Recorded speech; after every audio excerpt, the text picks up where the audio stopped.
अब मैं कुछ आयतें हैं जिनको आपके सामने रखता हूं।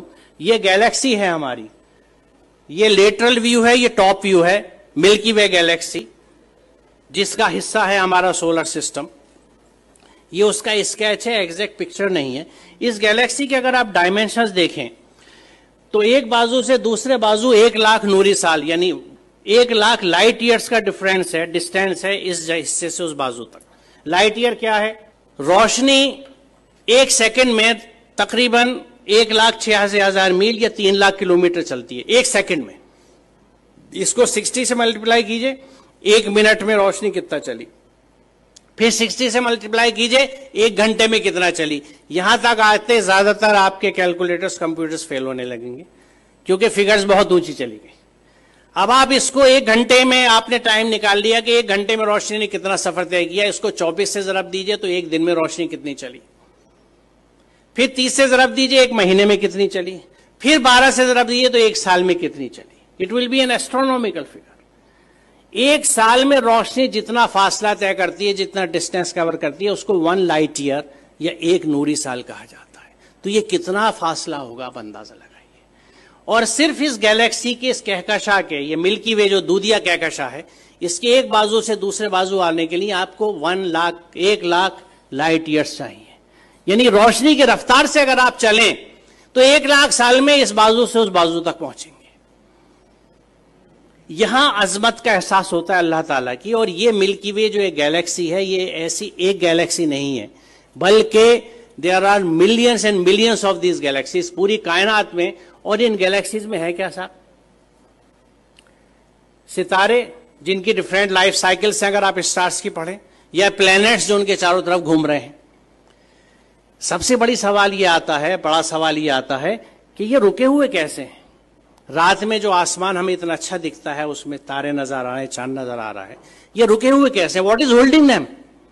वो क्या चीज है? वो कौन से कुव्वतें हैं? आज हम जानते हैं कि ये इलेक्ट्रोमैग्नेटिक फोर्सेस हैं जिनके बैलेंसिंग से इनको हमने रोक रखा है। It is just phenomenal.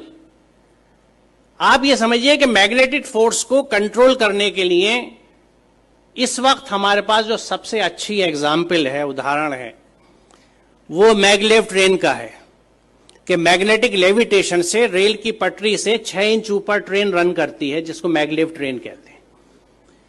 उस मैग्नेटिक लेविटेशन से एक ट्रेन को सिर्फ हमने 6 इंच ऊपर उठाया है।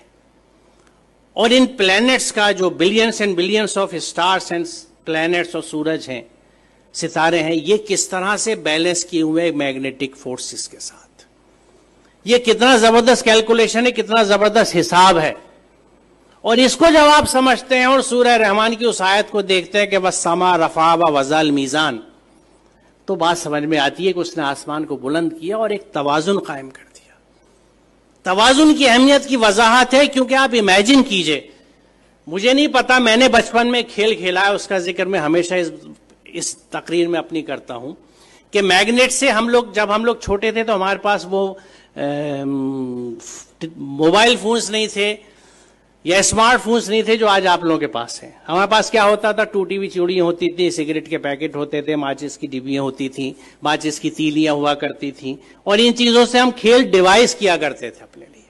तो मैग्नेट से हम जो एक खेल डिवाइस करते थे, और वो घर से जल्दी से किसी तरह जब अम्मी की नजर बचती थी सुई उठा लाते थे या आल पे ले लेते थे अब्बा के ड्रॉज में से कि कागज के ऊपर पिन रखी और नीचे मैग्नेट रख के उसको घुमाना शुरू किया तो ऊपर से वो सुई घूमती थी। अब इस सुई को अगर आप बीच में रख के दोनों साइड मैग्नेट रख लें तो जिधर मैग्नेट का फोर्स ज्यादा होगा सुई उधर भागेगी। एक स्टेज ऐसी आएगी कि सुई बीच में कांपती सी रहेगी, ना इधर जा सकती है ना उधर, क्योंकि यहां पे दोनों फोर्सेज एक दूसरे को न्यूट्रलाइज कर रहे हैं। इधर की मैग्नेटिक की ताकत, इधर की मैग्नेटिक की ताकत एक दूसरे को न्यूट्रलाइज कर रही है, नलीफाई कर रही है। वो सुई बीच में ट्रैप्ड है। अब आप इसे इमेजिन कीजिए कि अगर आप ऐसे ही 2 मैग्नेट ऊपर नीचे रख लें और उस कागज को निकाल दें तो 4 मैग्नेट के बीच में हैंग कर जाएगी नीडल। बड़ी मेहनत करनी पड़ेगी इसको बीच में हैंग करने के लिए, एक सुई को। अब इमेजिन कीजिए इस यूनिवर्स को जिसमें कितने millions and billions of planets इसी मैग्नेटिक फोर्सेस के इंटरप्ले की वजह से, एक बैलेंस की वजह से हैंग कर रहे हैं। जो इसको समझ सकता है वो खालिक की अजमत को समझता है। वो परमात्मा की महात्मा को समझ सकता है, महानता को समझ सकता है, अल्लाह ताला की अजमत को पहचान सकता है। और उस वक्त वो कन्विंस होता है कि जब इस पूरी कायनात में अल्लाह के कानून चलते हैं तो मैं उसके कानून को किस तरह से एक जुजदान में लपेट के बिना समझे ऊपर रख सकता हूं और उसको फॉलो नहीं कर